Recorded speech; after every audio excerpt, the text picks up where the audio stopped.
ಸ್ನೇಹಿತರೆ, ನಾವು ಒಂದು ಆರ್ಗಾನಿಕ್ ಗೊಬ್ಬರನ ರೆಡಿ ಮಾಡ್ಕೊಂಡಿದ್ವಿ. ನಾವೊಂದು ಫಸ್ಟ್ ಟೈಮ್ ಒಂದು ವಿಡಿಯೋ ಮಾಡಿದ್ವಿ ಆಲ್ರೆಡಿ. ಏನಂದರೆ ನಾವು ಕುರಿದು, ಕೋಳಿದು ಮತ್ತು ದನದ ಗೊಬ್ಬರ ಅದ್ರ ಜೊತೆಗೆ ಬೇವಿನ ಹಿಂಡಿ ಮಿಕ್ಸ್ ಮಾಡಿ 3 ತಿಂಗಳ ಕಾಲ ಅದನ್ನು ನಾವು ಇಟ್ಟಿದ್ವಿ. ನೋಡಿ, ಅದು ಈ ಥರ ಆಗೈತೆ. ಈಗ ಪ್ರತಿ ಅಡಿಕೆ ಗಿಡಕ್ಕೆ ನಾವು ಇದು ಆಲ್ಮೋಸ್ಟ್ ಆಲ್ರೆಡಿ ಎಲ್ಲ ಕಂಪೋಸ್ಟ್ ಆಗಿದೆ. ಇಲ್ಲಿ ಯಾವುದೇ ಥರವಾದ ಗೊಬ್ಬರದ ಹುಳುಗಳಾಗಲಿ ಅಥವಾ ಬೇರೆ ಬೇರೆ ಇತರೆ ಯಾವುದು ಹುಳುಗಳಿಲ್ಲ. ಯಾಕೆಂದರೆ ಇದು ಗೊಬ್ಬರ ಫರ್ಟಿಲಿಟಿ ಆಗೈತೆ. ಈ ಗೊಬ್ಬರನ ನಾವು ಪ್ರತಿ ಅಡಿಕೆ ಗಿಡಕ್ಕೆ 10 kg ಅಂತೆ, ಪ್ರತಿ ತೆಂಗಿನ ಗಿಡಕ್ಕೆ 20 kg ಅಂತೆ ಕೊಡ್ತಾಯಿದ್ದೀವಿ. ನಮ್ಮ ಸ್ನೇಹಿತರಿಗೆ ಕೇಳ್ತಾರೆ, ಗೊಬ್ಬರ ಹಾಕ್ಬೇಕಾದ್ರೆ ಭೂಮಿನ ಬಗೆದು ಅಥವಾ ಅದನ್ನು ತಗ್ಗು ಮಾಡಿ ಕೊಡಬೇಕಂತ. ನಾವು ಆ ಥರ ತಗ್ಗೇನು ಮಾಡಲ್ಲ ಸ್ನೇಹಿತರೆ. ನೋಡಿ, ನಾವೀಗ ಇದು ಏಲಕ್ಕಿ ಗಿಡ, ಇದ್ರ ಸುತ್ತ ಗೊಬ್ಬರ ಕೊಟ್ಟಿದ್ದೀವಿ. ಈಗ ಆಲ್ರೆಡಿ ಅದು ಹೂವು ಸ್ಟಾರ್ಟ್ ಆಗಿದೆ. ನಮ್ಮಲ್ಲಿ ಈಗ ಸ್ವಲ್ಪ ಲೇಟು, ಬೇರೆ ಕಡೆ ಎಲ್ಲ ಹೂವು ಬಂದಿರ್ತದೆ. ನಮ್ಮದು ಮಳೆ ಶುರುವಾದಮೇಲೆ ಗೊಬ್ಬರ ಕೊಟ್ಟಿರೋದ್ರಿಂದ ನೋಡಿ ಸ್ನೇಹಿತರೆ, ಎಲ್ಲ ಏಲಕ್ಕಿಗೆಲ್ಲ ಹೂವು ಬಂದಿದೆ. ಗೊಬ್ಬರನೂ ಅಷ್ಟೇ, ನಾವೇ ಯಾವುದು ತೆಗೆದು ಅಥವಾ ಅದನ್ನು ಮುಚ್ಚೋದು ಇದಿಲ್ಲ. ನಾವೇನು ಮಾಡ್ತೀವಿ ಅಂದರೆ, ಗೊಬ್ಬರ ಹಾಕಿದ್ಮೇಲೆ ತೋಟದಲ್ಲಿ ಏನು ವೇಸ್ಟ್ ಬರುತ್ತೋ ಆ ವೇಸ್ಟ್ನ ಗೊಬ್ಬರದ ಮೇಲೆ ಮುಚ್ತೀವಿ. ಯಾಕೆಂದರೆ ಗೊಬ್ಬರ ಬಿಸಿಲಿಗೆ ಎವಾಪರೇಟ್ ಆಗಬಾರ್ದು ಅಂತ. ಕೆಲವು ತೆಂಗಿನ ಮರಕ್ಕೆ ನಾವು ತೆಗೆದು ಹಾಕ್ಬೇಕು, ತೆಗಿಯಕ್ಕೆ ಲೇಬರ್ ಸಿಗಕ್ಕಲ್ಲ, ಹಾಗೆ ಹೀಗೆ ಅಂತಾರೆ.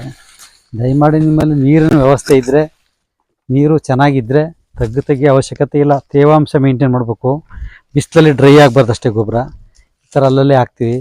ಹಿಂಗೆ ಹಾಕೋದ್ರಿಂದ ಸ್ನೇಹಿತರೆ, ಈ ಗಿಡದ ಬೇರು ಅಲ್ಲಿರ್ತದೆ, ಆ ಗಿಡದ ಬೇರು ಇಲ್ಲಿರ್ತದೆ. ನೋಡಿ, ಬಾಳೆ, ಅಡಿಕೆ, ಕೋಕೋ, ಏಲಕ್ಕಿ, ಸುಮ್ಮನೆ ಜಾಗ ಎಲ್ಲೆಲ್ಲಿ ಸಿಕ್ತು ಅಲ್ಲೆಲ್ಲ ಹಾಕಿದ್ದೀವಿ. ಹಾಗಾಗಿ ಗೊಬ್ಬರನೂ ಸಹ ಅಲ್ಲೆಲ್ಲ ಎಲ್ಲಿ ಗ್ಯಾಪ್ ಸಿಕ್ತಲ್ಲಿ ಗ್ಯಾಪ್ಗೆ ಹಾಕಿರ್ತೀವಿ. ಹಾಗಾಗಿ ಸ್ನೇಹಿತರೆ, ಗೊಬ್ಬರನ ತೆಗಿಯೋ ಅವಶ್ಯಕತೆ ಬರೋಲ್ಲ. ಯಾಕೆಂದರೆ ನೀವು ಉಳುಮೆ ಮಾಡೋದಾದರೆ ಉಳುಮೆ ಸೇರಿಸ್ಬೋದು, ನಾವು ಉಳುಮೆ ಮಾಡಲ್ಲ. ನಾವೇನು ಮಾಡ್ತೀವಿ ಅಂದರೆ ಗೊಬ್ಬರನ ಮೇಲೆ ಹಾಕ್ತೀವಿ. ತೋಟದ ವೇಸ್ಟಲ್ಲಿ ಅದನ್ನು ಹಂಗೆ ಸುಮ್ಮನೆ ಮುಚ್ತೀವಿ. ಮುಚ್ಚಿದ್ರು ಆಯಿತು, ಮಳೆ ಬಂದರೆ ಏನು ತೊಂದರೆ ಇಲ್ಲ. ಮಳೆ ಬರಲಿಲ್ಲ ಅಂದರೆ ಮುಚ್ಚಬೇಕು. ಈ ಥರ ನಾವು ತೋಟದ ವೇಸ್ಟ್ ತೋಟದಲ್ಲೇ ಬಿಡೋದ್ರಿಂದ ನೋಡಿ, ಸ್ವಲ್ಪ ಕಳೆನೂ ಕಡಿಮೆ ಆಗ್ತದೆ. ತೋಟದ ಅಂಥ ಕಳೆ ಬರೋಲ್ಲ. ಬಂದರೂ ಅದು ಇದು ಒಂದು ತೆಗಿಬೇಕಾಗ್ತದೆ, ತೆಗಿತಾರೆ.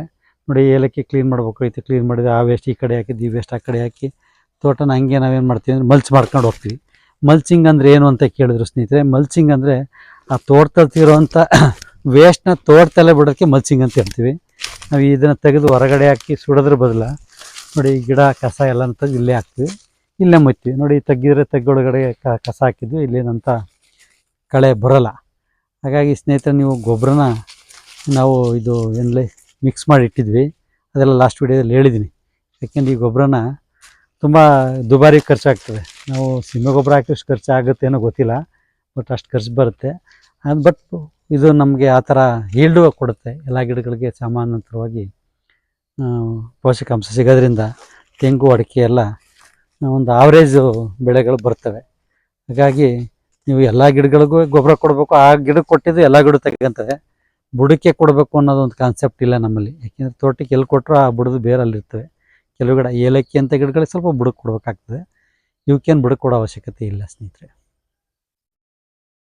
ನಾವು ಕುರಿ, ಕೋಳಿ ಮತ್ತು ದನದ ಗೊಬ್ಬರ ಜೊತೆಗೆ ಬೇವಿನ ಹಿಂಡಿ ಹಾಕಿ ಮಿಕ್ಸ್ ಮಾಡಿ ಒಂದು 3 ತಿಂಗಳು ಇಟ್ಟಿದ್ವಿ. ಆ ಗೊಬ್ಬರನ ತೋಟಕ್ಕೆ ಕೊಡೋ ಸಂದರ್ಭದಲ್ಲಿ ಎಲ್ಲ ಕಡೆಗೂ ಕೊಟ್ವಿ. ಟ್ರ್ಯಾಕ್ಟ್ರನ್ನು ಏನು ಮಾಡಿದೆ, ತಂದು ಇದ್ರ ಬುಡಕ್ಕೆ ಹಾಕ್ಬಿಟ್ಟ.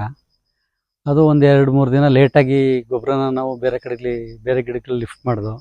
ಆ ಲಿಫ್ಟ್ ಮಾಡೋ ಹಂತದಲ್ಲಿ ಆ ಮರದ ಏನು ಹೇಳ್ತೀವಿ ಗೊಬ್ಬರದ ಕಾವಿಗೆ ನೋಡಿ, ಅಡಿಕೆ ಗಿಡ ಹಾಳಾಯಿತು. ದಯಮಾಡಿ ಇಂಥ ಪ್ರಮಾದಗಳ ಮಾಡ್ಕೊಳಕ್ಕೆ ಹೋಗ್ಬೇಡಿ. ಯಾವುದೇ ಗೊಬ್ಬರನ ನೀವು ಮರದ ಬುಡಕ್ಕೆ ಹೆಚ್ಚಿನದಾಗಿ ಟ್ರ್ಯಾಕ್ಟರ್ ಸಪ್ಲೈ ಮಾಡುವಾಗ ಸುರಿಯೋದು ಬೇಡ. ಅದನ್ನು ಸ್ವಲ್ಪ ದೂರ ಇಟ್ಟು ಹಾಕಬೇಕು. ನನಗೆ ಈ ಗಿಡನ ಒಂದು 3-5 ವರ್ಷ ಬೆಳೆಸಿದ್ವಿ. ಅವನು 5 ನಿಮಿಷಕ್ಕೆ ನಮ್ಮ ಒಂದು ಮರನ ಹಾಳು ಮಾಡಿದ್ದಾನೆ. ಈ ಕೋಳಿ, ಕುರಿ ಗೊಬ್ಬರದಲ್ಲಿ ಎಕ್ಸಸ್ ಆಫ್ ಹೀಟ್ ಇರ್ತದೆ ಅನ್ನೋದಕ್ಕೆ ನಮಗೆ ತೀರಾ ಇದು ನಿಜವಂತ ಉದಾಹರಣೆಯಾಗಿ ನಮಗೆ ಸಿಕ್ತು. ಯಾವುದೇ ಗೊಬ್ಬರನ ಯಾವುದೇ ಮರಕ್ಕೆ ಟ್ರ್ಯಾಕ್ಟರ್ದ ಲೆಕ್ಕದಲ್ಲಿ ಸುರಿಯೋದು ಬೇಡ. ಸ್ವಲ್ಪ ದೂರ ಇಟ್ಟು ಗಿಡಕ್ಕೆ ಹಾಕಬೇಕು. ಈ ಕುರಿ, ಕೋಳಿ ಗೊಬ್ಬರದಲ್ಲಿ ತುಂಬ ಹೀಟ್ ಇರ್ತದೆ ಅಂತ ನಾನು ಅಂದ್ಕೊಂಡಿದ್ದೀನಿ. ಅದು ನಿಜವಾಗ್ಲೂ ಅದು ಹೀಟೇ. ಅದು ದಯಮಾಡಿ ಸ್ನೇಹಿತರು, ಯಾವುದೇ ಗೊಬ್ಬರ ಹಾಕ್ಬೇಕಾದ್ರೆ ರಸ್ತೆಗಳಿಗೆಲ್ಲ ಹಾಕ್ಕೊಂಡು ತೆಂಗಿನ ಮರಕ್ಕೆ ಸಪ್ಲೈ ಮಾಡಬೇಕು. ಅಡಿಕೆ ಮರಕ್ಕೂ ಹಾಕ್ಬೇಕು. ಅಡಿಕೆ ಮರಕ್ಕೆ ಹೆಚ್ಚು ನೀರಿದ್ದಾಗ ಮಾತ್ರ ಕುರಿ, ಕೋಳಿ ಗೊಬ್ಬರ ಕೊಡಿ. ಕುರಿ ಗೊಬ್ಬರ ಹಸಿ ತಡಿಬೋದು, ಕೋಳಿ ಗೊಬ್ಬರ ಅಂತೂ ಹೆವಿ ಹೀಟ್ ಇರ್ತದೆ.